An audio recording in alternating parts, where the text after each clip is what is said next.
Hello everyone, this is an update on the MGB GT restoration. For those of you who haven't seen previous videos, this is a 1969 MGB GT. It was manufactured in 1969, road registered in 1970. What I'm currently doing is, I have to apologise for the poor lighting, undertaking a rolling restoration of this car. Unfortunately at the minute it is not so rolling. Indeed, it's only got 3 wheels, but what I'm doing at the minute is strip the engine down, taking the cylinder head off. I'll come to that in a minute. All the ancillaries have been removed except the starter. That's a job for tomorrow probably. The heater box is out, the fans off, the radiator's off, the oil cooler pipes are off, and as I've told you before, I've broken the top off the oil cooler, so a new one will be ordered. So, quick look down inside the water jacket. Bit of surface rust, not too bad. I'm going to give this a flush out once I have the engine out, because I can't remember if I showed you this before, but round here is a very nasty core plug, and in there it is leaking. So that is the main reason for doing all this work. Actually seeing the first time that someone has bored a hole there, but unfortunately it doesn't go all the way through, so I'm presuming that's manufacturer's. The problem with the core plug leaking, sorry, the camera's gone out of focus. The problem with the core plug leaking obviously is that I'm losing coolant, so the only way to fix it is to take the engine out and replace the core plug, which is I think 58p. So all this work to replace the 58p part. But during this path of the restoration, as you may have seen from previous videos, so we have found out the cylinder head is scrap, so I'm having to source a new one of those, and I think I'm going to go for a brand new one. That's the old one sitting there forlorn, waiting for its destiny to be decided, but I suspect it'll be going for scrap. Other ongoing projects at the minute, if you've been following the mini-series on the Smith's heater, it's sitting up here, out of harm's way, on top of the boiler, ready to go back in again. It's the wheel off the front driver's side. Took this off just to have a look, check everything. The bushes seem okay.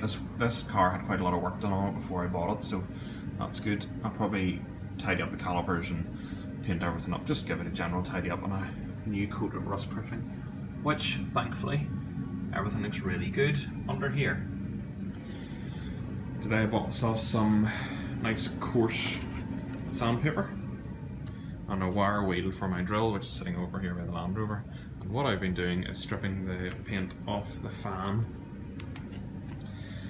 which is here sitting in primer, and the little pulley there for the fan as well.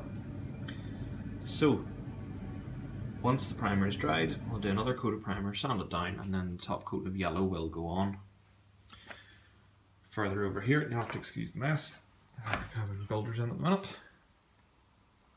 This is a radiator. Now, I'm a bit disappointed by this. I sanded the radiator down, stripped the paint off it, etc. Painted with what I thought was gloss, black, high temperature paint, but it's actually turned out to be matte. I don't think it looks all that great. So I'm going to have to find some nice enamel and do that top tank again. It's tidied it up, it's protected it from rust, but it's really not going to be just as neat as I would like underneath.